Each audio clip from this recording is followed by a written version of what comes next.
Buenos días, autoridades, señoras, señores.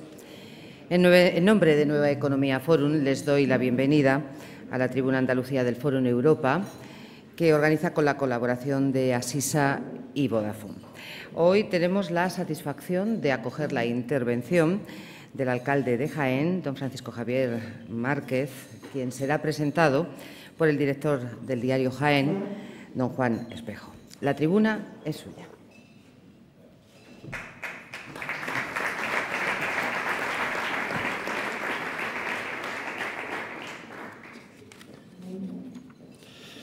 Buenos días, señoras, señores. Me complace adentrarles en una figura política andaluza emergente, la de Francisco Javier Márquez Sánchez, cuya trayectoria vital nunca fue de la mano de la política y la política ha llamado a su puerta para caminar juntos a la par el resto de sus días. Tiene el alcalde de Jaén una virtud insolayable, la cercanía en el trato. De hecho, pide que lo llamen Cookie, como toda la vida han hecho sus amigos. Posee el abogado Márquez un pasado político tan inmaculado como impropio hoy día, el equipaje tan ligerísimo con el que aterrizó en las listas del Partido Popular de la mano del anterior alcalde. Es por ello que no hay a su alrededor desvelos ni empujones, tampoco zancadillas en su meteórica carrera política, salvo una tímida facción popular jaenera que eso tímidamente abogó por otra cara en 2015.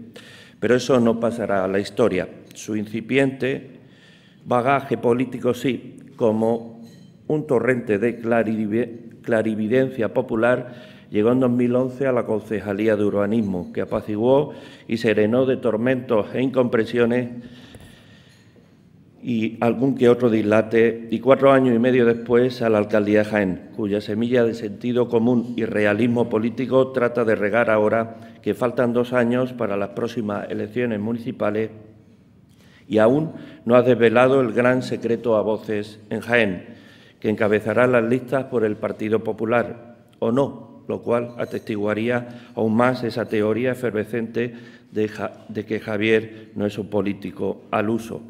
En fin, creo que sí lo hará, aunque hablamos del ayuntamiento más endeudado de España. No lo olvidemos. Deshoja la margarita mirando siempre a su mujer y a sus hijos y a su madre, y va a lo suyo, que los tiempos políticos no van con él. Va siempre a lo suyo, insisto, que no es sinónimo de mirarse el ombligo. Va a lo que cree conveniente para la ciudad y los ciudadanos y no a lo que marque la nomenclatura y el establishment político y mediático jaenero muy potente en el antiguo Santo Reino en cuanto a pensamiento único se refiere. Así las cosas, parece a ojos de buen vecino, si lo busca lo consigue, que los hábitos, las formas y el modus vivendi de la política de siempre no caminan con él y marca su propia hoja de ruta, así caigan chuzos de punta en forma de despiadados editoriales de prensa o campañas orquestadas contra un alcalde distinto en todo menos en una cosa, la familiaridad y la cercanía en el trato. Realismo político aderezado de un contrato firmado permanente en la mínima búsqueda de problemas. Se lleva bien con todo el mundo, incluidos contrincantes, y la aspereza no es su don político. Javier Márquez, quien hoy nos convoca aquí de la mano de Nueva Economía Forum, se hizo abogado y tenía un despacho de importancia en Jaén cuando dio el salto a la política, lo cual aclara fehacientemente que sus necesidades no eran vitales, solo de compromiso ético y ciudadano. A Javier Márquez, militante y conocedor profundo de las funciones y las disfunciones de la Administración pública, mejorar lo mejorado y arreglar lo desarreglado supuso un aliciente para dar el paso del anonimato complaciente y la disponibilidad permanente para con los amigos a estar en boca de todos sin faltar a la diaria caña con tapa, primero como concejal y luego como alcalde de todos los jiennenses. Voy acabando. El alcalde de Jaén, que fue consejero de la Caja Provincial de Ahorros de Jaén, vicepresidente de la ONG Jaén Objetivo Vida, es ahora vicepresidente de la Red Española de Ciudades por el Clima, que preside el alcalde de Sevilla, Juan Espadas, hoy aquí también. Está convencido de que las ciudades del presente han de ser sostenibles, eficaces y apoyadas en la tecnología para lograr que los ciudadanos ganen en espacio. Y si me lo permiten, hoy aún hay gente en Jaén que pone cara rara cuando oye hablar de economía circular y aprovechamiento de residuos, frases que Javier Márquez ha logrado introducir en el debate jienense porque está convencido de que serán manantiales de empleo. Amén de sinónimo de ciudades más habitables y acordes con los tiempos que vivimos. Es un enamorado de Alemania, donde vivió y ejerció y dio clases en la EBA de Múnich durante 2 años tras licenciarse en Derecho en la Universidad de Jaén en 1994. Habla alemán e inglés, suele viajar por el mundo y le apasiona los aparatos de electrónica. Tiene una espina clavada con su Real Jaén, al igual que la ciudad y él la tienen con el tranvía encerrado en cocheras desde 2011. Con ustedes, un caballero de la política, creador de un nuevo tiempo, llamémosle la conciliación o el realismo, un especial maridaje entre oficio ciudadano y responsabilidades familiares. Francisco Javier Sánchez Márquez Sánchez, en Jaén, el apóstol de la economía circular. Muchas gracias.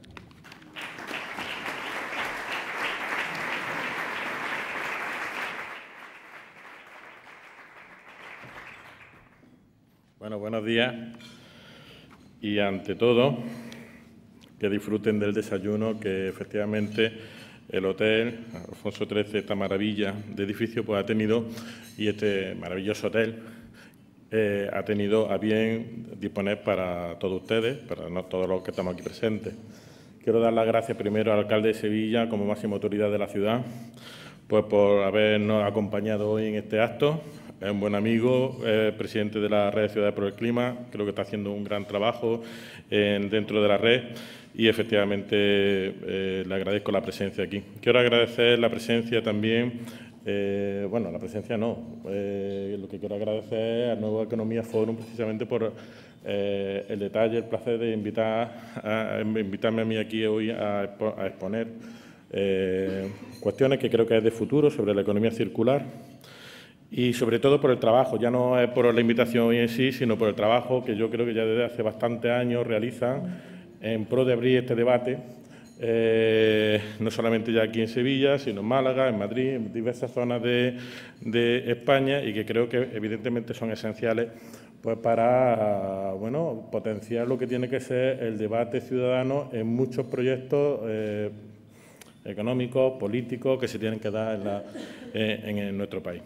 Yo quiero agradecer a los patrocinadores que también hacen efectivo pues, actos como estos, ¿no? Asisa, Vodafone, etcétera, ¿no?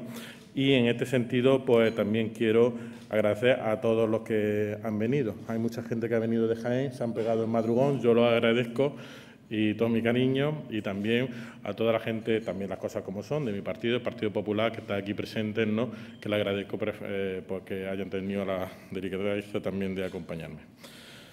Bueno, a Juan Espejo también, evidentemente, quiero agradecerle sus amables palabras, palabras pues también de un caballero, de un director de un diario más reconocido que existe en la provincia de Jaén, que ya son muchísimos años, 75 años, que nos van haciendo ciudad, acompañándonos. Y también quiero pues, agradecerle su presencia, igual que a otros medios de comunicación que también existe, incluso ha venido la Municipal de Jaén. En este sentido, yo quiero recordar, ha estado contando una serie de cuestiones, pero no ha contado una que no sabe, que yo tenía una colección de discos cuando yo era adolescente muy grande, yo tenía más de 200 y pico de discos, ¿no?, de vinilo, y los tengo arrumbados por ahí. ¿Y esto qué significa? Pues que el otro día estaba viendo un disco que era de Aerolíneas Federales y además decía, mi vídeo no tiene mando a distancia. Y yo pensaba dos cosas, ni el disco lo utilizo ya, ni el vídeo existe ya prácticamente. Y ahí es donde voy a abrir un poco el debate de hoy. Estamos pasando, sin darnos cuenta, a épocas en donde utilizábamos antiguamente el disco de vinilo, después pasamos al CD, al DVD, etcétera, etcétera, etcétera. Y ahora pues prácticamente uno se suscribe al Spotify, se suscribe a Netflix, es decir, hemos pasado a una zona, o estamos pasando ya a una economía, que es lo que realmente estamos hablando de economía circular, donde se valora mucho más el servicio que el escaparate que tiene ese servicio, es decir, realmente el residuo que tiene ese servicio, ¿no? Es decir, prácticamente el disco vinilo ya no se lleva ya, es un residuo prácticamente ya, puede ser algo vintage para mucha gente, ¿no? Pero realmente hemos pasado a un mundo económico, o estamos pasando poco a poco, donde realmente se le da valor al servicio que hay dentro de ese residuo, pero no al residuo en sí. Esa es la cuestión o la esencia que subyace en el fondo dentro de la que es la cuestión de la economía circular. ¿Para qué quiero comprar también muchas veces una cosa si también la puedo compartir? Eso también muchos de ustedes lo están viendo en los medios de comunicación, diarios, pues los tiempos que se avecinan donde ya se están diciendo que prácticamente, por ejemplo, los vehículos, pues probablemente de aquí a una década, pues no estamos hablando de que se compren, ¿no? Eso de que a lo mejor dentro de 10 años un señor tenga un coche, pues a lo mejor empieza también a sonar algo vintage, como el que tiene un disco de vinilo, ¿no? Actualmente, sino que realmente se va a tender hacia los alquileres de los coches, ¿no? Y a usarlo exactamente por el uso que se tenga, ¿no? Esas son situaciones de economía circular. Son situaciones que es por donde creo que se va a hacer con un pleno respeto a lo que es el medio ambiente, pues básicamente el mayor progreso económico que se tiene que producir en España, y no solamente en España, sino en Europa, que lo tiene que declarar pues, como un santo y seña el tema de la economía circular en sí. Es uno, por tanto, de los modos más objetivos, no solamente de conservar el planeta, en el nuevo marco económico que se va a estar produciendo últimamente, sino además que eso es lo que se busca, lo que se pretende con ello precisamente es reducir pues, el uso de materias primas y de energía que siempre se está reutilizando y siempre se está reciclando, ¿no? Para todo tipo de residuos. Es decir, vamos a intentar pasar a una economía de ir creando productos y después al final se convierten en residuos, a sencillamente potenciar pues, una serie de servicios, una serie de productos donde residuos realmente se tiene que tender a desaparecer, pero quedarnos con lo importante de dentro, ¿no? Con lo importante del contenido, ¿no? Eso también va a producir una serie de tensiones. Eso va a producir una serie de tensiones, como por ejemplo ya estamos viendo, por ejemplo, en el caso de Estados Unidos, ¿no? Pues porque hay mucha resistencia a pasar a ese tipo de economía, de ir sustituyendo ese tipo de economía de productos, de fabricación de productos, y que después eso se convierte en un residuo a la transformación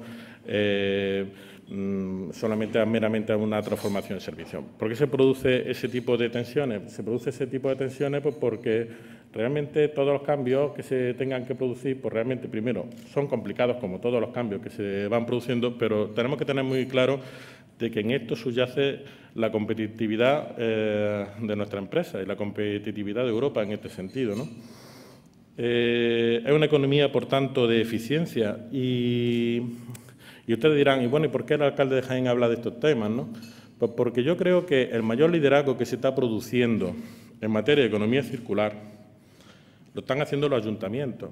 Es decir, yo creo que hay que irse aquí en un momento determinado a cuando se promulgó la Constitución española. Uno veía la Constitución, la sigue viendo, dice, ve el desarrollo de los artículos 148 y 149 de la Constitución y básicamente pues, hace un reparto competencial pues, en materia de territorio, establece la existencia del Estado como tal, establece la existencia de las comunidades autónomas, también habla de las diputaciones, también habla de los ayuntamientos, pero cuando empezamos a hablar de competencias puras y duras, se empieza a repartir las competencias entre el Estado y las comunidades autónomas, los ayuntamientos, los municipios nos dejan un poco más de lado y las financiaciones después pues también, ¿no? Eso también lo tenemos. Sin embargo, este cambio, que es uno de los cambios más importantes que probablemente en economía se van a dar en los próximos años, sin embargo, si ustedes se dan cuenta, el liderazgo lo están haciendo las ciudades, no lo están haciendo exactamente los estados ni nada de esto, ¿no? En cambio climático, yo quiero recordar el Acuerdo de París, ese de que el señor Donald Trump últimamente pues, ha salido, ¿no? Lo ha hecho una ciudad, lo ha hecho una alcaldesa en este caso, pero es que después siguieron otras, ¿no? O sea, empezaron a salir Roma, salió Milán, etcétera, y en España, por ejemplo, pues es paradigmática la Declaración de Sevilla. La Declaración de Sevilla, que además el Ayuntamiento de Jaén pues se adhirió precisamente en el mes de abril. Es decir, realmente esas declaraciones o esos compromisos lo están haciendo básicamente las ciudades. Es verdad que después, evidentemente, eso están empujando, ese es el epicentro.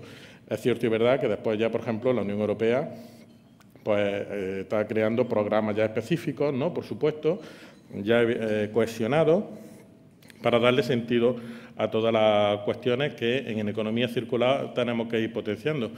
Pero es que el liderazgo, ya vuelvo a decir, lo ha ido tomando los ayuntamientos y las ciudades. Eso ha sido el epicentro de todo. ¿Y por qué el epicentro de todo? Pues porque en materia de economía circular todos podemos hacer grandes acuerdos, todas las instituciones pueden hacer grandes acuerdos, muy pomposos, todos. Pero en el fondo subyace una conciencia individual de las personas del respeto al medio ambiente, del respeto que realmente en la economía lo importante es el servicio y el producto y lo importante no es el residuo que se genere.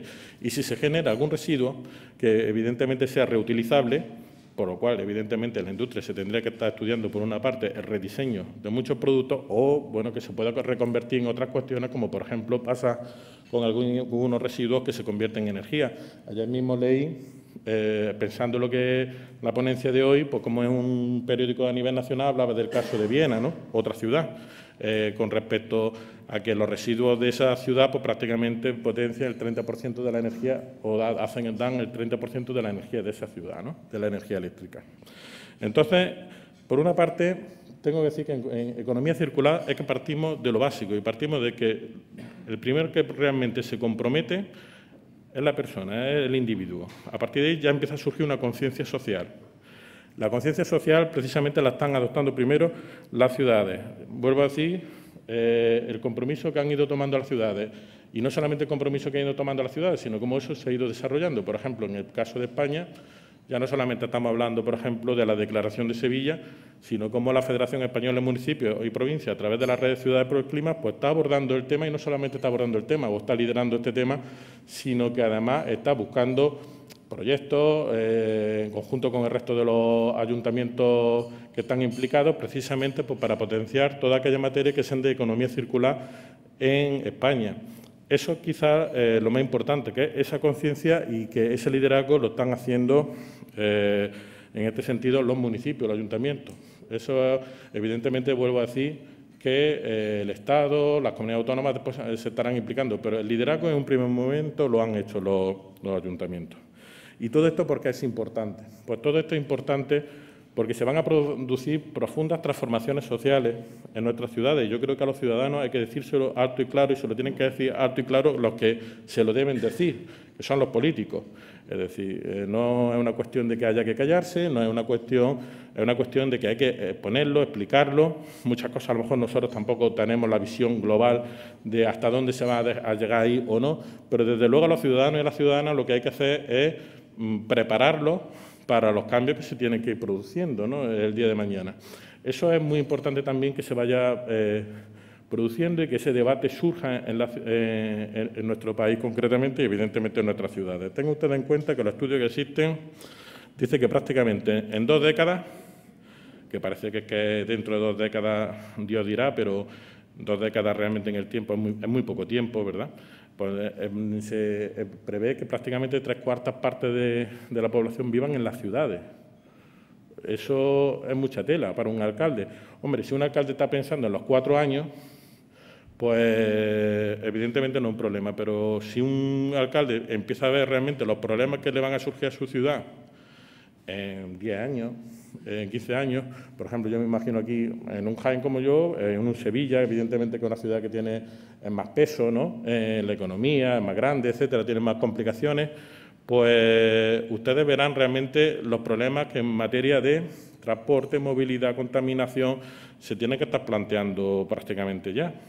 Y se tiene que estar planteando ya de una forma eficiente, de que se tiene que crear de una forma más eficiente el ahorro energético en materia no solamente de electricidad, sino de riego de jardines. Es decir, todo ese tipo de cuestiones se tienen que plantear en este sentido desde este momento, ¿no?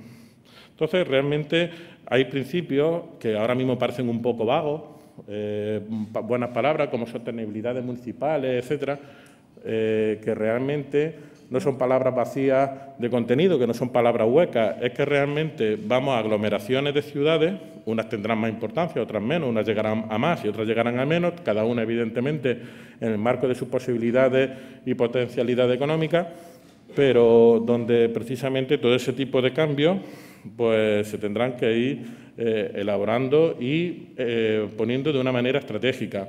Ojo, que de una manera estratégica que evidentemente supondrá, muchas veces, vuelvo a decir, cambios de servicios, de prestaciones de servicios.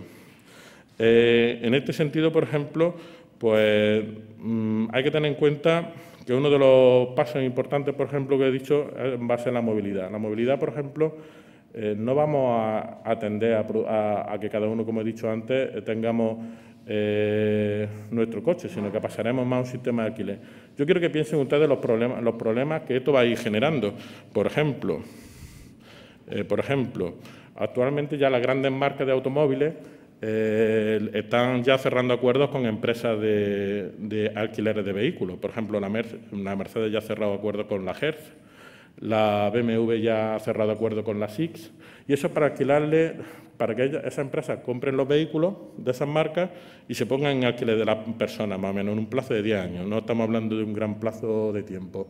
Eso, por ejemplo, a un ayuntamiento le puede suponer un problema, porque aquí al alcalde de Sevilla el día de mañana, como al alcalde de Jaén el día de mañana también, pues ¿quién le dice que los vehículos que circulan en sus ciudades, que por otra parte serán menos, pues van a tributar en Sevilla o en Jaén? A lo mejor resulta que están matriculados, pues yo qué sé, en Ávila, ¿no? Pues, ¿por qué? Porque pertenecen a una empresa.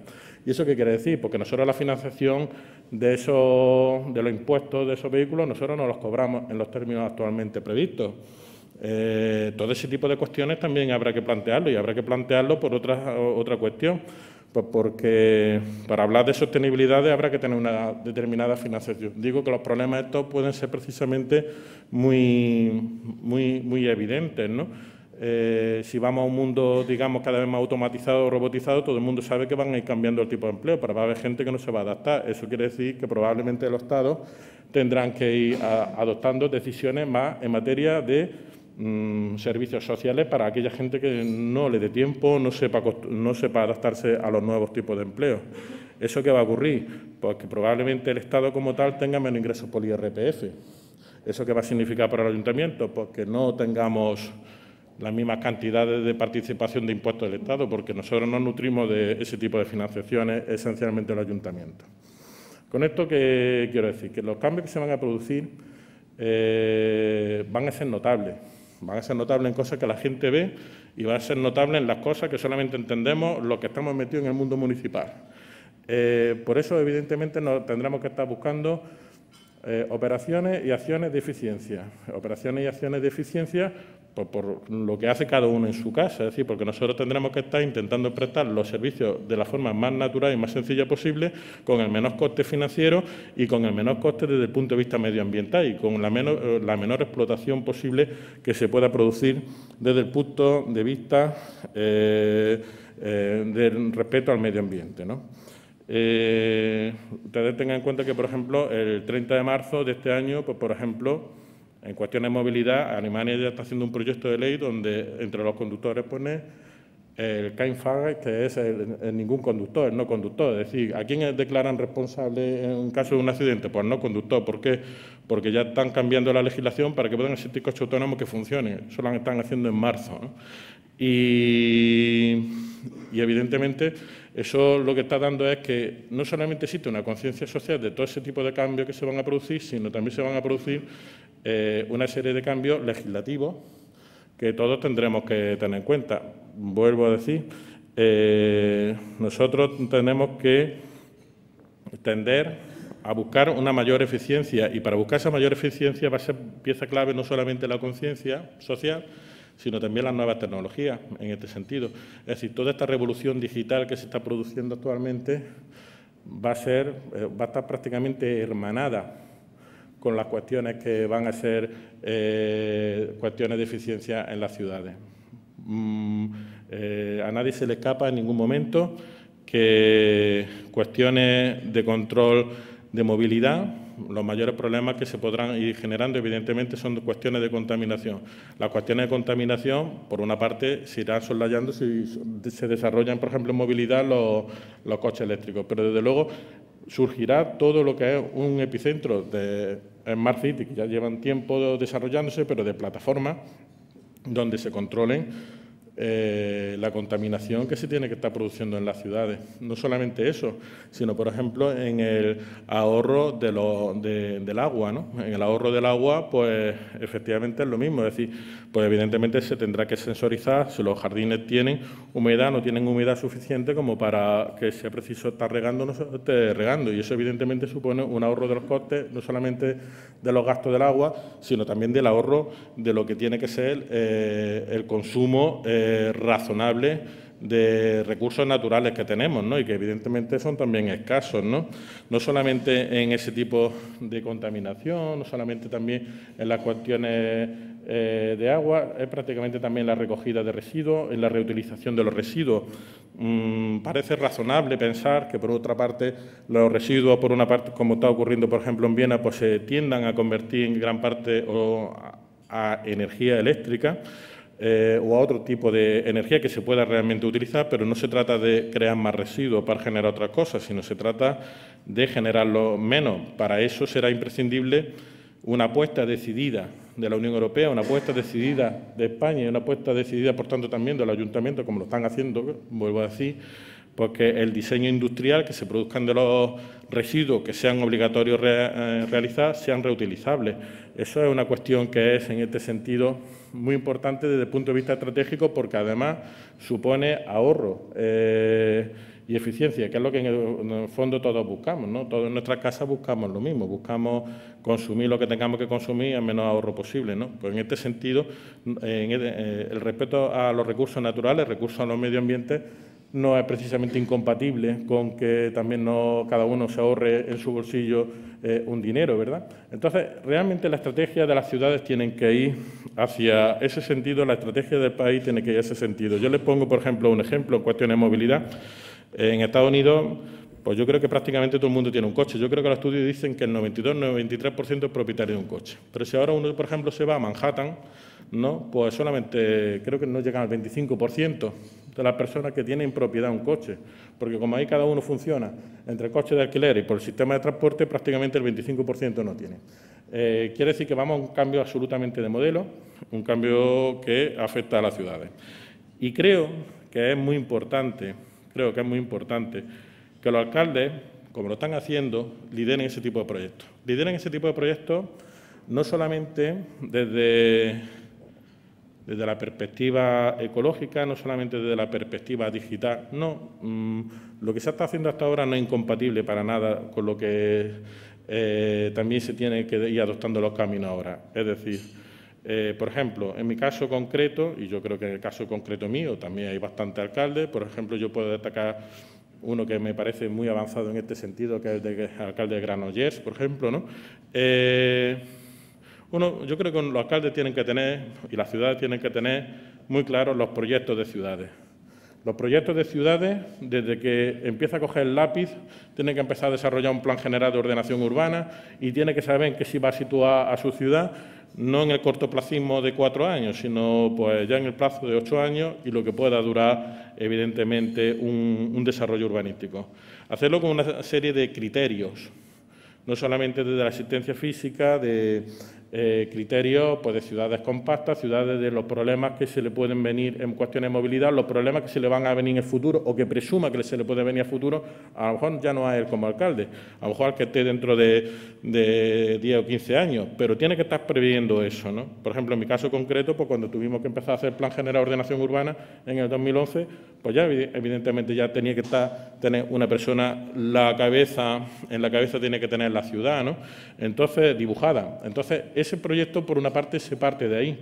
Por otra parte, es muy importante tener esa visión global para ir aplicando como proyecto global medidas como las que he estado exponiendo, ¿no? Retos que se van a encontrar en las ciudades, retos que se van a encontrar en las movilidades, retos que se van a encontrar en la recogida de residuos de una forma más eficiente, retos que se van a encontrar desde el punto de vista de la contaminación como consecuencia de que puede tener mayor población. Tiene que tener retos también para saber que si va a tener más población tendrá que tener los recursos necesarios para atenderlo de una forma más eficiente. Esos retos los tienen que tener los ayuntamientos y tienen que tenerlos los alcaldes previstos, independientemente ya de colores y partidos políticos, porque estamos hablando de lustros y estamos hablando también de décadas en este sentido, ¿no? Y porque nosotros, como alcaldes, en este sentido, tenemos que ir mejorando la eficiencia en los recursos naturales que nosotros utilizamos, pero sobre todo porque eso también tiene una serie de costes para el ciudadano que muchas veces no cree que los paga y los paga, porque nosotros en el fondo nos nutrimos económicamente como nos nutrimos y tiene que saber que efectivamente que tenemos que buscar el mayor producto, el mayor valor del producto entre los impuestos que paga el contribuyente y el servicio que recibe. Ya hemos terminado. Es decir, nosotros precisamente por eso tenemos que buscar con las nuevas tecnologías y con el respeto al medio ambiente y buscando la mayor eficiencia, que también el contribuyente pague lo menos posible, que al final es de lo que también de lo que se trata, porque a todos nos molestan como ciudadanos que nos toquen el bolsillo. Eso me pasa a mí y le pasa a todo el mundo, ¿verdad?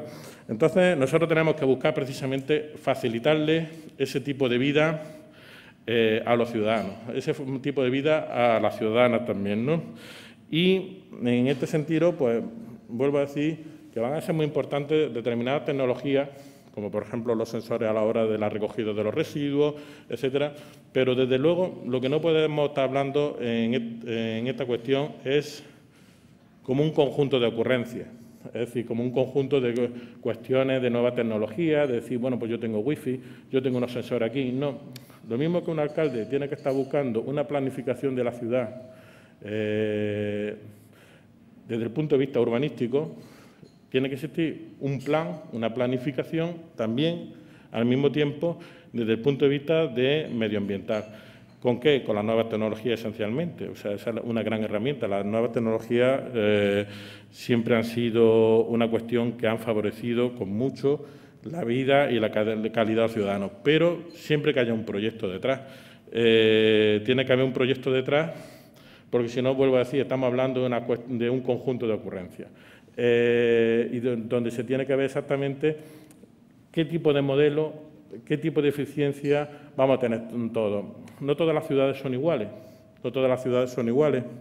Los modelos de ciudades los tienen que marcar las propias ciudades. Por ejemplo, no es lo mismo las necesidades que tiene Jaén, no es lo mismo que las necesidades que tiene Sevilla. Y no son lo mismo las necesidades que tiene Jaén y Sevilla, por ejemplo, que Málaga. Que Málaga, pues saben ustedes, es una ciudad muy turística como Sevilla y que de pronto le viene muchísima gente de fuera y que evidentemente necesita unas financiaciones pues para atender cuestiones de basura, etcétera, etcétera, diferentes, pues porque de pronto recibe muchísima gente. Pero no nos cuesta a nosotros lo mismo la recogida, por ejemplo, como le cuesta a los pueblos de Galicia, que no son ciudades compactas, que muchos están diseminados y, por tanto, los costes son diferentes. Es decir, los proyectos de ciudades y los proyectos de ciudades desde el punto de vista de eficiencia energética y también financiera tienen que partir no de arriba a abajo, sino al revés, de abajo a arriba, porque las ciudades en España somos todos de nuestra padre y nuestra madre y somos muy diferentes. Vuelvo a decir, no es lo mismo los gastos que podemos tener las ciudades de interior que las ciudades de costa. No son lo mismo las ciudades turísticas a las que somos menos turísticas. No es lo mismo las ciudades compactas de las que no son ciudades compactas. No tienen ninguno los mismos gastos.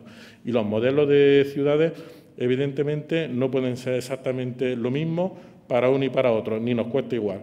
Entonces, realmente, es ahí donde yo creo que en materia de eficiencia y de economía circular es donde realmente van a destacar la importancia que tienen los municipios, que yo creo en cierta medida nunca se le han dado, no se le han dado especial importancia, puesto que en este país se ha dado más importancia probablemente a los órganos supramunicipales, pero que yo creo que precisamente con los modelos que actualmente vienen, pues precisamente debe ser la oportunidad de poner encima de la mesa que los ayuntamientos, que los municipios deben liderar lo que tiene que ser toda la ayuda o toda la potencialidad de eficiencia de las ciudades para ir mejorando lo que tiene que ser el cambio climático en nuestro país. Y ya está. Y muchas gracias por escucharme y ahora pues estoy a su disposición pues, para las preguntas que ustedes deseen. Muchas gracias.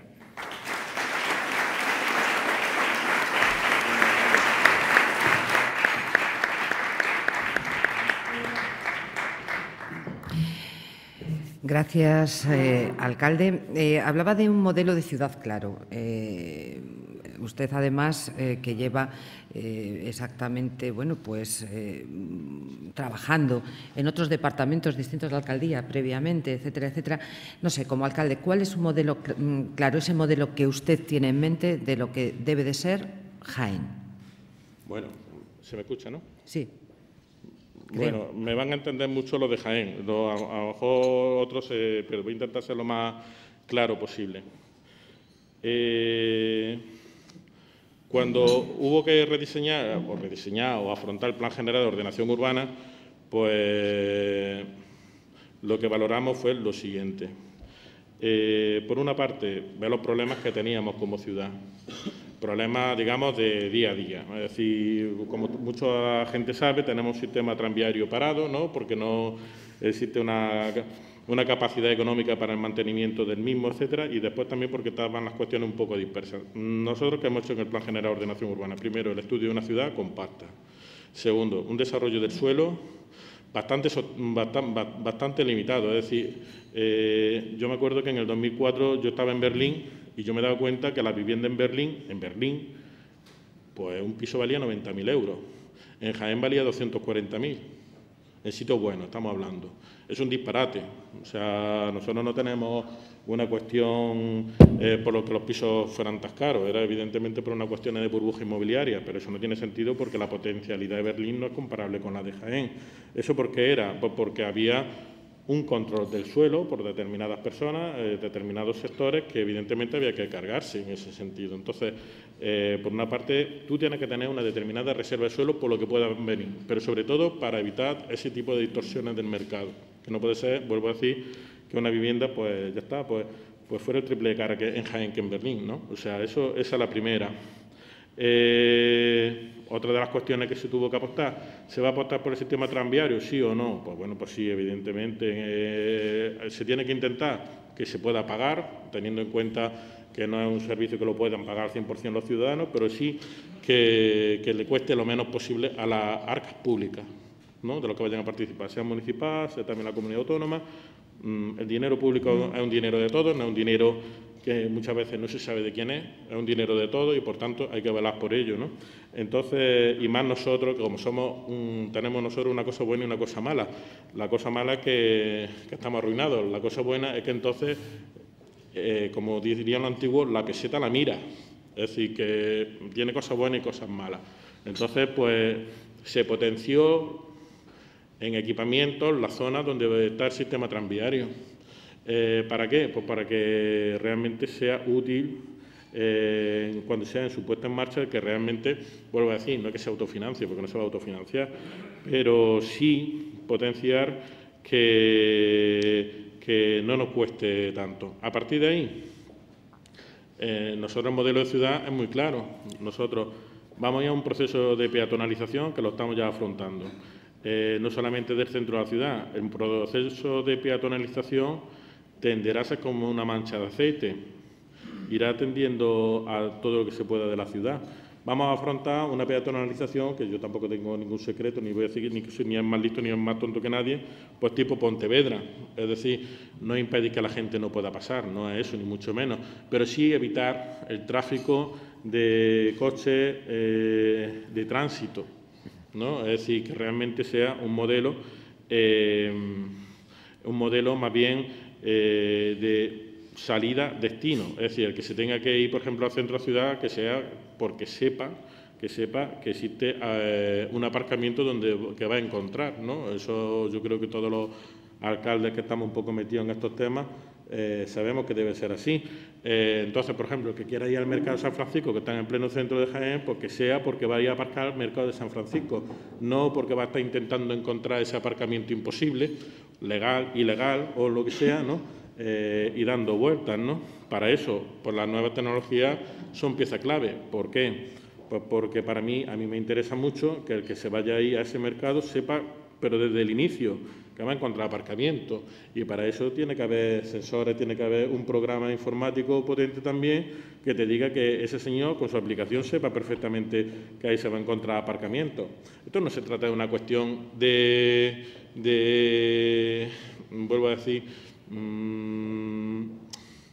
No se trata de una cuestión de improvisar, ¿no? Es ni una cuestión que se pueda hacer de la noche a la mañana, es una cuestión que se tendrá que ir dando pasos, ¿no? Y, por supuesto, estamos hablando de una cuestión que tardará años y que, evidentemente, el modelo yo me lo conozco muy bien, pues porque yo tuve. Hay unos medios que dicen claro, que soy el padre. Bueno, no es que sea el padre, ¿no? Pero lo que te quiero decir es que conozco perfectamente porque tengo la ciudad en mi cabeza. Entonces, realmente, el desarrollo del transporte, de la movilización, de la movilidad y del proyecto de ciudad, es obvio que es un todo coherente, ¿no? Y realmente, aunque en política la oposición no está para aplaudirte, porque no está para aplaudirte, pues a lo mejor me critican, me dicen, es que yo la estación intermodal donde usted la ha puesto la pondría en otro lado. Bien, vale. La tenemos puesto donde además la Junta de Andalucía en el Potao la ha puesto también, o sea que no estaría muy descabellado lo que hemos hecho. Pero que son cosas muy poco consistentes, en el sentido de decir, bueno, es que esto me gustaría estar en este sitio, esto mejor en otro sitio, pero como proyecto de ciudad no existe otra contradicción. Porque hablando del tranvía, ¿en qué situación estamos? ¿Usted cree que va a haber el tranvía funcionando en Jaén? Qué poca fe tiene usted, ¿verdad? No. Es que voy a Jaén y veo ahí las vías y veo ese césped artificial y veo todo colocadito, pero el tranvía nada, y es un año tras otro. Sí, vamos a ver, mira. Entonces, como ciudadana, ¿no? Como andaluza que va a Jaén y que le gusta además muchísimo la ciudad, ¿veremos ese tranvía o no? Mira, yo voy a hablar del tranvía muy claro, es decir, yo creo que se debe poner en marcha, ¿vale? Partiendo de eso, yo también digo la cifra. Mira, los estudios de la Junta de Andalucía dicen que si yo hoy bajo y le doy al botoncito y arranco el tranvía, digo, vámonos todos para adelante, nos vale 2,067 € billete técnico. Quiere decir, y necesita 12.600 personas, digamos, para que hubiera un coste cero, ¿vale? Eso quiere decir que si yo voy, le doy al botoncito, lo arranco y el día me vale 25.000 €, ¿no?, de tranvía. Y yo tengo que intentar generar lo máximo posible pues para acercarme no a los 25.000 €, porque no estoy hablando de un negocio, estoy hablando de un transporte público, pero tengo evidentemente que llegar lo máximo posible. Porque tenga usted en cuenta que cuando la gente se montó en el tranvía en prueba y casi como si aquello fuera un caballito de feria, pues el día máximo que se montó gente fueron 8.000 personas. Si usted empieza a hacer un poquitín de números, y es para que vea el problema un poco que hay, bueno, si uno pone el billete a 2,067 cuando el autobús está, creo que a 0,98, yo creo que esos precios no están ni en Alemania. Tú tienes que poner el billete prácticamente a euro, ¿no?, o más o menos, para que sea compatible con el transporte público de los autobuses. Pues si fueran las 8.000 personas que se montaban gratuitamente, las 8.000 personas se montaran pagando €1, fíjese las diferencias que hay, ¿no? 8.000 de ingresos, 25.000 de gastos, tiene que estar ya jugando con las subvenciones, etcétera, etcétera, y eso un día, otro. Pues prácticamente a los 2 meses tendremos que estar cerrando.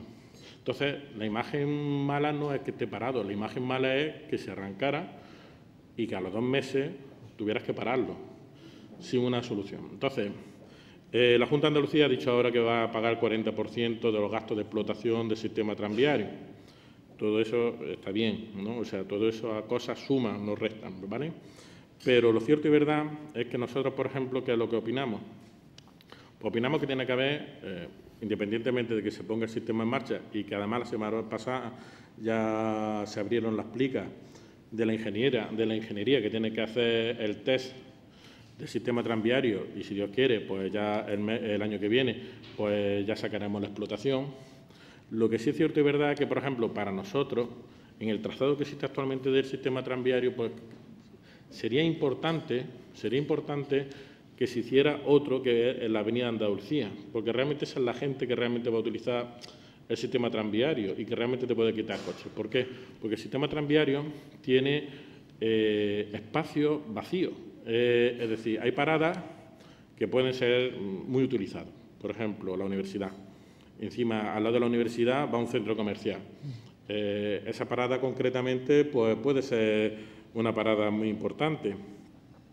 Pero Jaén es una ciudad pequeña, una ciudad muy compacta. Entonces hay muchos términos medios donde a uno es que no le merece la pena cogerlo. Porque, para que usted sepa, el 57%, en Jaén el 53% creo que era, coge el coche privado para sus desplazamientos. Y el 37% restante iba andando. Y el resto el transporte público. Fíjese usted qué situación existe, ¿no? ¿Por qué el 37% va andando? Pues porque Jaén es una ciudad muy compacta. En los procesos estos de peatonalización que nosotros estamos realizando, muchas veces no tratamos sustituir un vehículo por otro. Lo que queremos precisamente es potenciar que la gente también vaya andando. Ya está. O sea, porque yo me voy a un comercio y no tengo la mala suerte de entrar con el coche, entro andando por la puerta del negocio.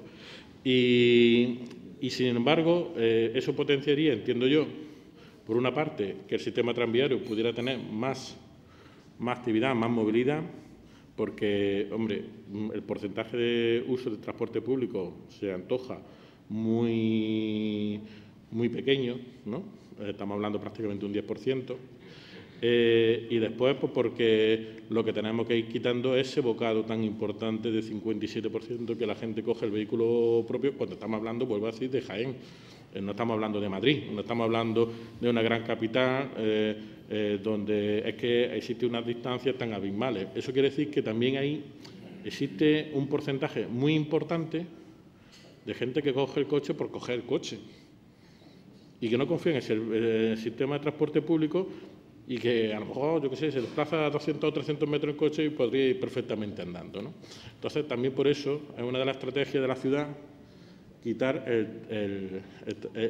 la circulación de tránsito, ¿no? El otro día hubo una manifestación de miles de ciudadanos, unas 5.000 personas, que para Jaén está bastante bien, la verdad, bastante numerosa, pidiendo más inversiones, más futuro para Jaén, que salga del olvido histórico. Bueno, estamos hablando de unos 160 colectivos ciudadanos que pedían a todas las administraciones, ¿no? Bueno, pues ese futuro para Jaén. Entre esas peticiones está la reivindicación ferroviaria. El tren, hay un serio problema, vamos, no hay...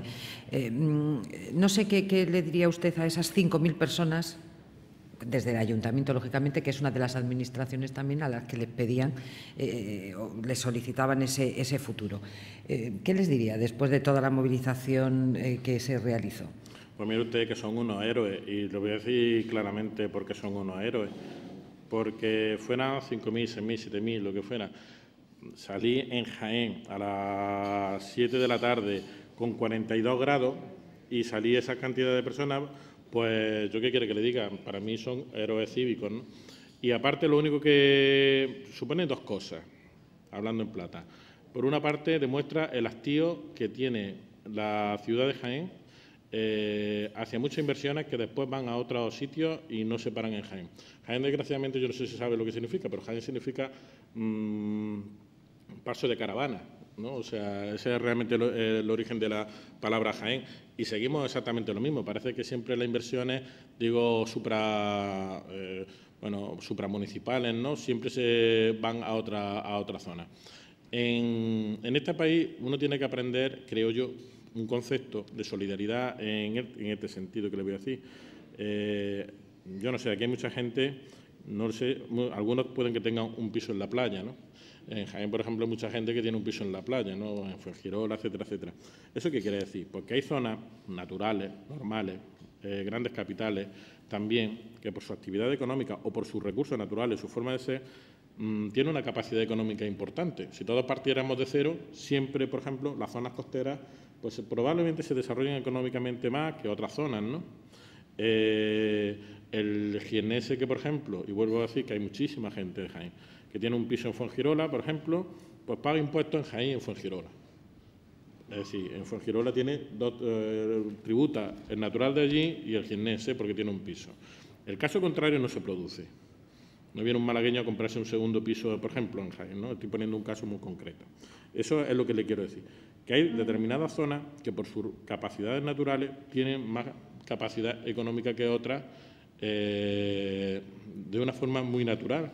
Por tanto, las administraciones lo que tienen que ir a corregir esos desequilibrios económicos que se producen, no a potenciarlos, y a veces tienden más a potenciarlos. Lo que el otro día hizo la gente en Jaén, vuelvo a decir, para mí como alcalde es un aval, porque yo como alcalde ya he pasado los 40.000 kilómetros en un coche que el otro día casi a Luis y a mí, al conductor, pues casi nos deja tirados, ¿no? Porque ya tiene 300.000 kilómetros, ya está en un estado, pues, aparentemente está muy bien, muy bonito, pero ya apenas le entra las marchas, o sea que tiene determinados problemas, ¿no? Cualquier día aparezco en los medios haciendo el ridículo por ahí, tirado por la calle. Pero no es normal que yo tenga que hacer 40.000 kilómetros, un alcalde de Jaén, 40.000 kilómetros buscando inversiones, llamando a Madrid, llamando a Sevilla. No es normal, o sea, sobre todo porque no llevo ni 2 años de alcalde, ¿no? Entonces, por una parte, que la gente se manifieste, para mí es un aval para decir, mire usted, yo no solamente que lo necesite, es que yo no soy un caprichoso, es que ya la gente está hasta las narices. Esa es la primera. Entonces, para mí, vuelvo a decir, es muy importante. Con lo del tren que usted dice, pues yo, para que todo el mundo entienda, es que mucha gente se tiene que ir a Córdoba para cogerse un AVE para irse a Madrid. O sea, es ridículo. O sea, nosotros en Jaén tenemos un problema que ya llevamos 25 y 30 años, donde los trenes que tenemos en Jaén pues, parecen las diligencias de los americanos y los indios. Claro, después dice, ¿por qué la gente utiliza el coche y el 57% de las personas cogen el coche? Pues porque yo me cojo el tren y es que de Jaén a Madrid tardo, por ejemplo, 4 horas y cuarto, una cosa de esa. Yo con un coche tardo 2 horas y media, vamos, 2 horas y media corriendo. 3 horas menos cuarto es el tiempo razonable sin que te pongan una multa. Es una ineficiencia absoluta. O sea, entonces, claro, en Jaén no hace falta que estemos a la última de AVE o cosas de estas. A lo mejor no es necesario eso, pero oiga, unos sistemas de transporte terrestre rápidos, más eficientes que lo que tenemos, pues hombre, yo creo que es normal. Y lo que pasó el otro día es que a veces ya se calma la paciencia, ¿no? Y en Jaén yo creo que ya hace mucho tiempo que se calmó la paciencia. Como alcalde, pues mire usted, yo tengo una tranquilidad, y es que una de las cosas que yo he dicho ahí antes es así, es que yo todo lo que invierto, que será mucho, poco, más, menos, lo que tengo, es que yo no lo invierto en Sevilla, yo no lo invierto en Madrid, yo no lo invierto en Bilbao, yo no lo invierto en Chillueva ni en Aldea Quemada, lo invierto en el término municipal de Jaén. O sea, y tendré más o tendré menos, pero yo lo invierto absolutamente todo ahí. ¿Quién tiene que ponerse a las pilas con respecto a la ciudad de Jaén? Pues evidentemente las administraciones que en un momento determinado deciden invierto allí o invierto allí. Eso es de cajón. Y esos son los que realmente se tienen que poner las pilas. Y además les digo también otra cuestión, que no todo tipo de inversiones, sino que tiene que ser inversiones transformadoras, no propaganda. Es decir, que, por ejemplo, que hagamos muchas actividades culturales y territoriales, efectivamente está muy bien, pero no se requiere propaganda. Lo que se requiere en una provincia como Jaén, en una ciudad como Jaén y en los muchos pueblos que existen en Jaén, son que esa gente tenga un futuro y que, por tanto, las actuaciones económicas que se hagan sean transformadoras pues, para, evidentemente, que sean competitivos el día de mañana. O sea, que no hay otra cosa. Bueno, pues si vemos las vías del tranvía, que no está, si no hay, por ejemplo, un tren Jaén-Granada, por ejemplo, y vemos una estructura cuando sale uno de la estación del tren, precisamente, que es la del Museo Ibero, y tampoco está abierto, ¿cómo está esta situación? El Museo Ibero se va a abrir ahora. Ahora acaba de terminarlo la Junta de Andalucía y yo imagino que se va a abrir de aquí a final de año. ¿Sí? Es decir, confiamos en ello, aunque me diga usted que soy una mujer de poca fe. Sí, yo ya la fe no la puedo arreglar, pero sí. lo digo por la cuestión relativa a los terrenos, esa titularidad de los terrenos. No, yo el museo es que digo lo que hay. El museo lo que hay. El museo, por ejemplo, es un acuerdo que se hizo en el 2003, ¿no? Entre Estado y Diputación, que se peleaban por quién era la titularidad de la antigua cárcel, ¿no? ¿Y por qué era así? Pues porque hace ya muchísimo tiempo la Diputación le cedió ese suelo al Estado pues, para que construyera una cárcel. Cuando ya dejó de ser cárcel, la Diputación quería que se le devolviera el suelo. Hubo unos pleitos ahí con el Estado, con el Gobierno, de quién era realmente el propietario del suelo. Y en primera instancia y en segunda instancia se decretó que el suelo era del Estado, que no era ya de la Diputación. No se llegó al Supremo, aunque el pleito estaba puesto en el Supremo, pues porque llegaron a un acuerdo. Y el acuerdo fue, el suelo se lo damos a la ciudad de Jaén, es decir, ni para ti ni para mí. Y entonces el acuerdo lo que dice es que el Estado, que era el titular, por tanto, por el suelo, le cede el uso al Ayuntamiento y el Ayuntamiento lo pone a disposición de la Junta de Andalucía para que construyera un museo de arte íbero. Y así hemos estado funcionando. Es decir, eso es lo que se hizo en su día, el Ayuntamiento le puso a disposición el suelo y la Junta de Andalucía, bueno, pues ha tardado pues, desde 2003 hasta ahora en construir el museo, hasta el 2017, ya lo ha terminado. ¿Qué ocurre? Que pide la licencia de apertura, pero resulta que no es el propietario del suelo, y claro, el suelo es del Ayuntamiento. Entonces no procede una licencia de apertura, lo que procede es un acta de recepción, porque además en el acuerdo es que decía eso en el 2003, básicamente, ¿no? Que el suelo es del Ayuntamiento y que usted lo construye, ya está. Claro, ahí ya se produce un problema porque la Junta de Andalucía quiere gestionar el museo y nosotros no tenemos ningún inconveniente. Nosotros no tenemos ninguno. Es más, nosotros no podemos gestionar directamente el museo. Primero, porque no tengo recursos económicos. Segundo, por practicidad. Tiene más experiencia la Junta de Andalucía. Total, que nosotros no tenemos problemas en ese sentido. Pero claro, la abogacía del Estado dice, ojo, que ustedes no le pueden ceder terreno que le ha cedido el Estado a su vez a la Junta de Andalucía. No es que el Estado tampoco quiera resolver el tema. Que es que yo, muchas veces, de lo que hay en el fondo a lo que se dice, hay diferencias. Ha dicho que ustedes jurídicamente no lo pueden hacer. Entonces, ahí pues, habrá que plantearse varias posibilidades. Una posibilidad que dice la Junta de Andalucía, porque el Ayuntamiento renuncia al suelo, que se devuelva al Estado y que el Estado no lo ceda, que eso tendrán que ver si lo ceden o no lo ceden, pero que eso lo tendrán que ver ellos. Esa es una posibilidad. Otra posibilidad es hacerlo de Málaga, ¿no? Que en Málaga los museos son titularidad del Estado, pero la gestión la tiene la Junta de Andalucía por un convenio que está publicado en el BOJA. Oiga, pues a lo mejor también es otra solución.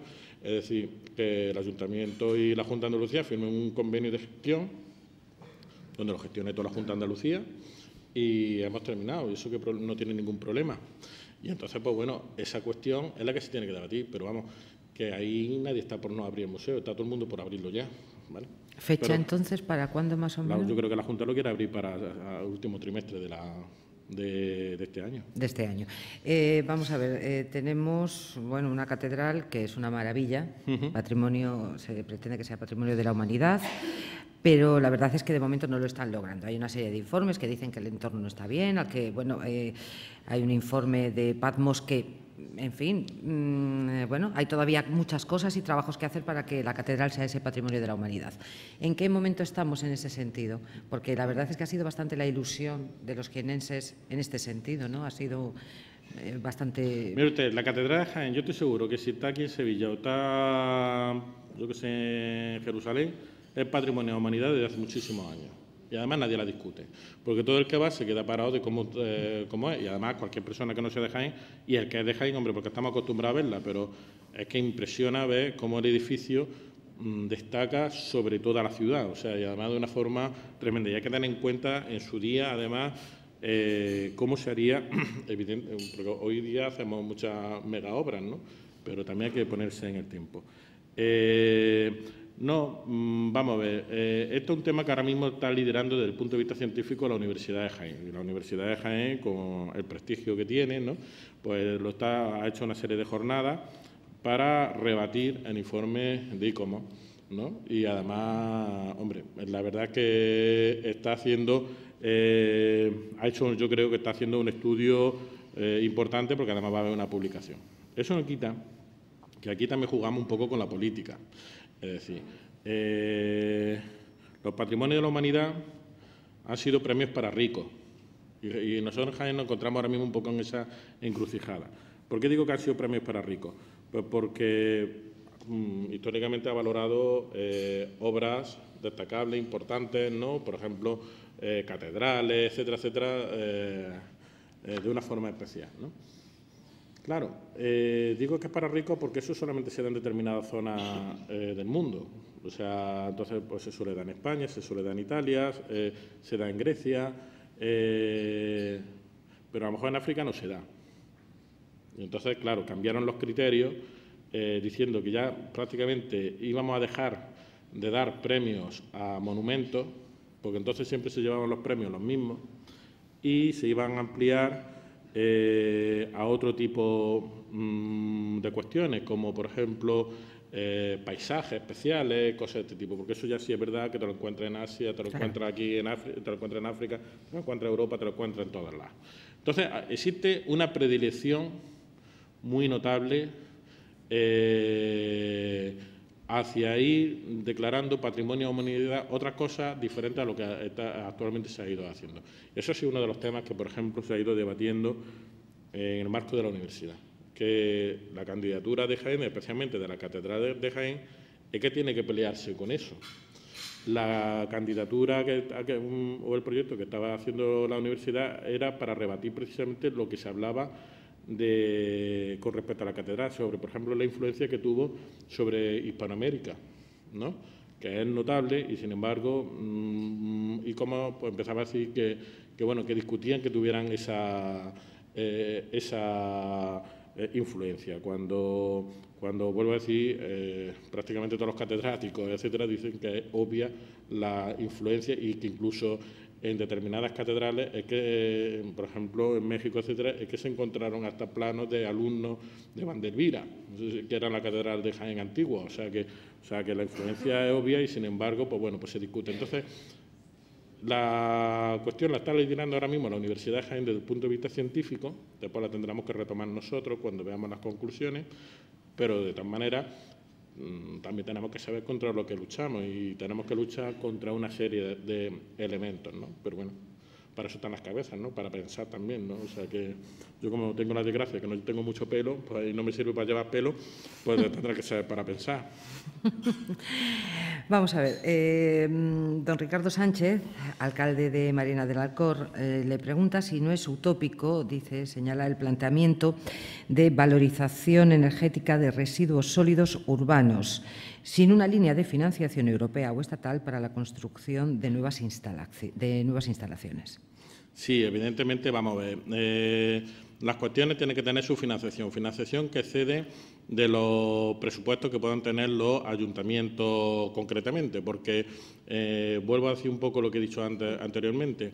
Esta es una cuestión que el liderazgo lo hemos tenido que realizar, o lo estamos realizando de hecho los ayuntamientos, y vuelvo a decir que cada ayuntamiento es un mundo, o cada ciudad es un mundo, porque la hay de muy diversas formas, pero nunca hemos tenido la financiación que los ayuntamientos necesitan. Y para mí sería esencial que fuera al revés, por una sencilla razón, porque por mucho que se hable de que mejoran las circunstancias económicas, que mejoran, eso es una cuestión indiscutible, pero ¿sabe usted qué pasa? Que, por ejemplo, en Jaén es difícil que alguien se encuentre en la calle a Susana Díaz, es difícil que alguien se encuentre en la calle a Rajoy, ¿no? Es decir, se encuentran al alcalde de Jaén, lo mismo que imagino que aquí pues pasará algo parecido, ¿no? Y entonces la gente necesita sentir, ver, palpar, tocar que esas mejoras se producen. Y esas mejoras se producen y van al ayuntamiento, generalmente. Siempre se dice que es la administración más cercana. Y es obvio que esa financiación tendría que ser mucho más importante. Claro, los ayuntamientos, como no tenemos esas financiaciones, porque, lo digo sin ambaje, ha sido el patito feo de la administración pública en todos estos años y, por tanto, hemos tenido una insuficiencia financiera bastante importante, pues, evidentemente, nosotros sería muy importante que eso se corrigiera sencillamente porque es como damos atendemos mejor o más dignamente a las necesidades de los ciudadanos y de las ciudadanas.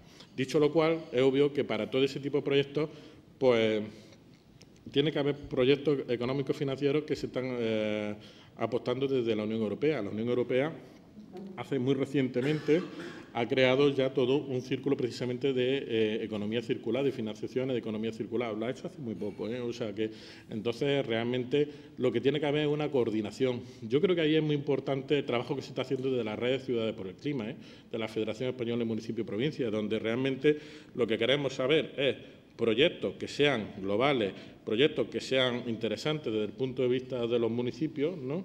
Pero evidentemente es para buscar las financiaciones pues, para que los ayuntamientos se puedan amparar. Yo creo que ahí la Federación Española de Municipios y Provincias está haciendo una labor muy importante y entre ellas yo creo que la red de Ciudades por el Clima pues, está siendo probablemente, si no digo que la más dinámica, sí voy a decir que es una de las más dinámicas redes que existen y que yo creo que van a ser muy transformadoras o que deben servir para transformar lo que son las necesidades de los ayuntamientos, especialmente en todo este tipo de materias medioambientales y también de nuevas tecnologías. Don Iván Martínez Díaz, del Ayuntamiento de Jaén, le pregunta si no cree usted que en este mundo ecológico, dice, y de respeto al medio ambiente, así como en busca del ahorro, debemos tender a la liberalización de las energías limpias o autoconsumo. Bueno, es una de las apuestas también que se producen en el marco de la Unión Europea también, ¿no? Es decir, se tiene que estar produciendo o se tiene que fomentar este tipo de energía, pero también desde el punto de vista de la sostenibilidad, ¿no? O sea que en España yo creo que existen elementos importantes o se están haciendo apuestas muy importantes desde este punto de vista energético. Todavía son insuficientes porque en nuestro país existe una gran dependencia todavía de la nuclear y toda esta historia, y mucha además no es ni nuestra, ¿no?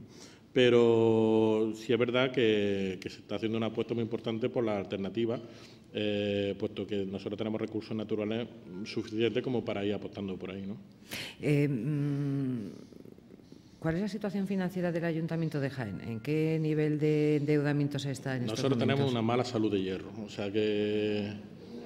¿Pero no, en qué porcentajes nos movemos de endeudamiento? No, vamos a ver, mire, nosotros tenemos, por ejemplo, en el Ayuntamiento de Jaén, firmado por el interventor, 550 millones de euros de deuda. Firmado por el interventor, que cada uno después cuenta la película como quiere, pero eso es lo que nosotros tenemos. Por ejemplo, el año pasado, que la pasamos canuta, de verdad, ¿no? Hombre, yo tengo que destacar a todo el equipo de gobierno que yo tengo. Yo tengo que destacar a los políticos, tantos palos recibimos y toda esta historia, coge el periódico y ya es un palo, otro palo, otro palo y otro palo.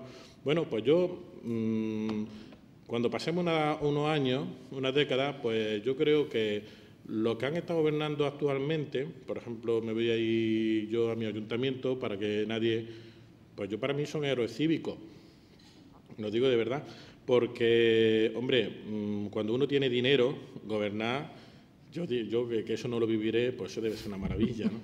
Pero lo cierto y verdad es que estás prestando los servicios que se están prestando, sabiendo que tienes que velar por una peseta, pasando a las canutas, unas veces quieres hacer una cosa, otras veces la haces, otras veces no la haces, etcétera. Para mí eso tiene un valor sobresaliente.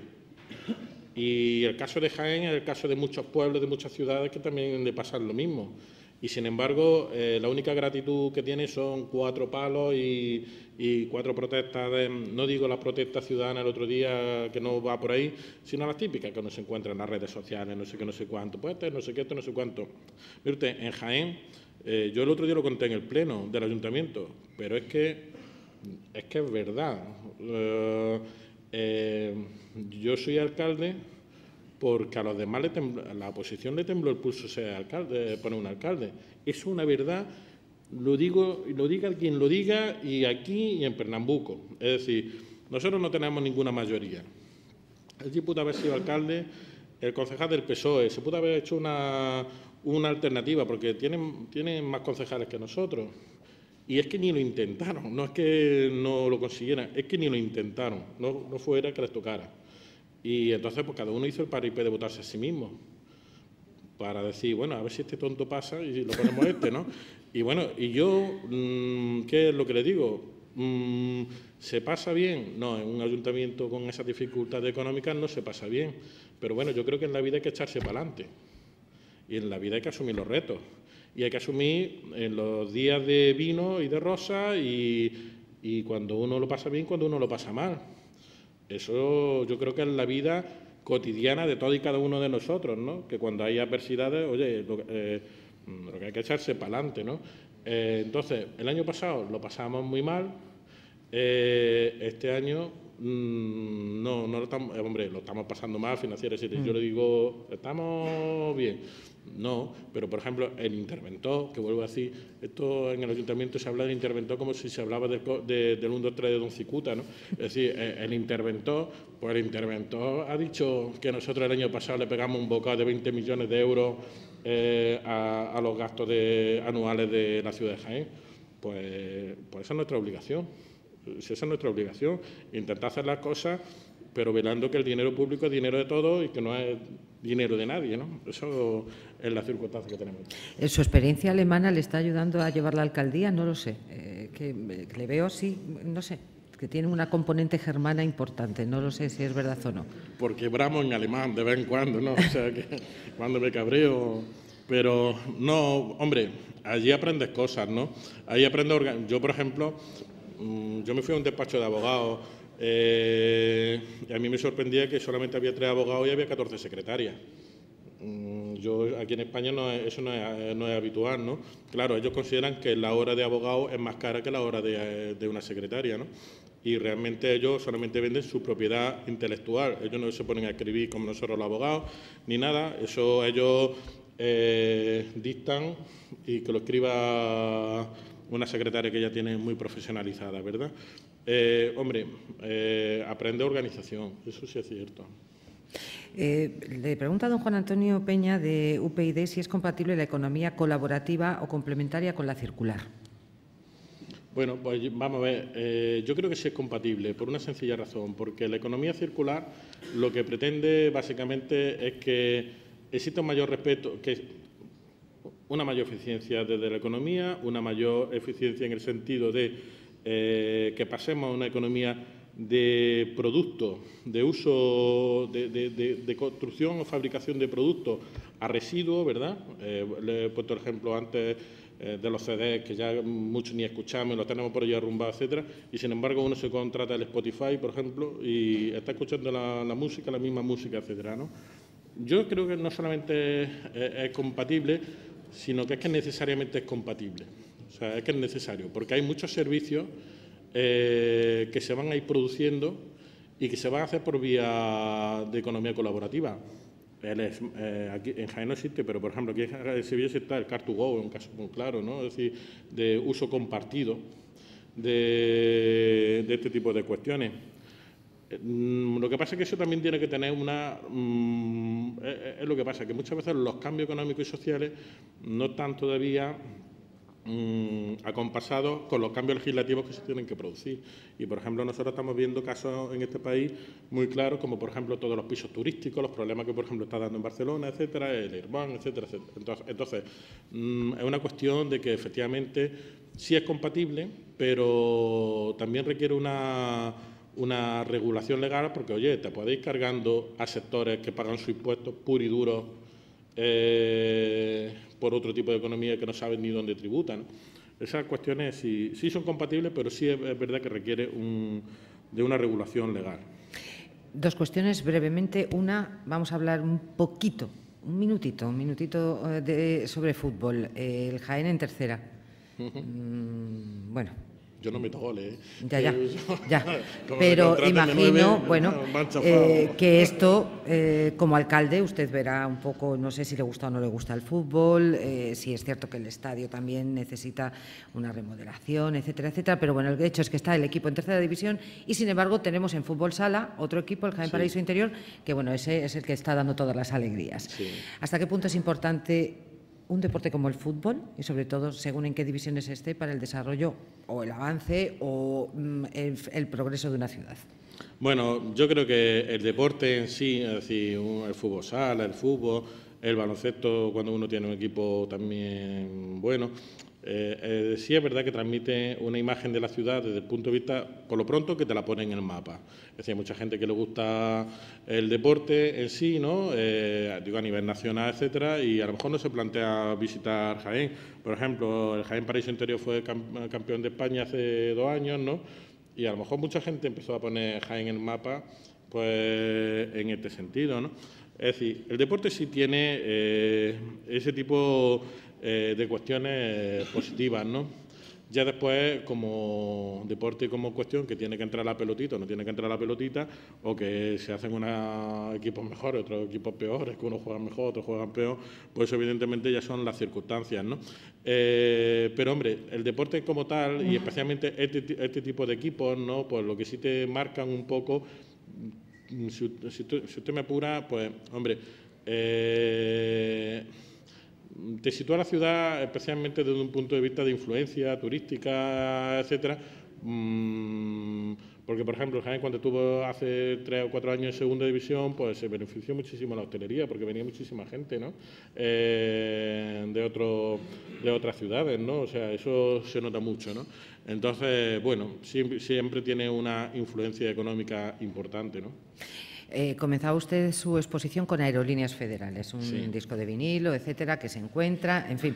Dígame usted, ¿qué música escucha ahora? Porque ya sabemos que Aerolíneas Federales se escuchaba. No sé si tenía algún otro grupo favorito o alguien, no sé, en los 80... Yo tenía de todo, o sea, yo tenía desde los Centellas de Utrera a Gabinete Caligari, Aerolíneas Federales, yo tenía absolutamente de todo. Yo tengo un repertorio grandísimo. Amplísimo. ¿Y hoy en día, qué es lo que usted escucha en esos momentos en los que, bueno, su cargo se lo permite? Bueno, pues yo he escuchado Super Submarina, o sea, grupos de ahora, ¿no? O sea, pero Super Submarina es de Jaén, ¿no? Vale, dígame. Sí, pero son muy buenos, las cosas como son. Sí, lo son. Son muy buenos. Entonces, pero ese tipo de grupos musicales sí lo escucho, ¿no? Yo tengo, ya le digo, yo tengo un repertorio muy claro. Mi hermano era heavy, pues también escuchaba esta música heavy, o sea, la tengo yo acostumbrada. A mi hermana le gustaba Supertramp, pues también la tengo. Pero si yo le digo uno que desde que soy pequeño lo escuchaba y lo sigo escuchando, pues era Marc Knopfler. Ese era y todavía sigue siendo. Pues muchísimas gracias, alcalde, y don Javier Fernández, director comercial territorial sur de Asisa, va a ser quien clausure el acto. Muchas gracias. Muchas gracias.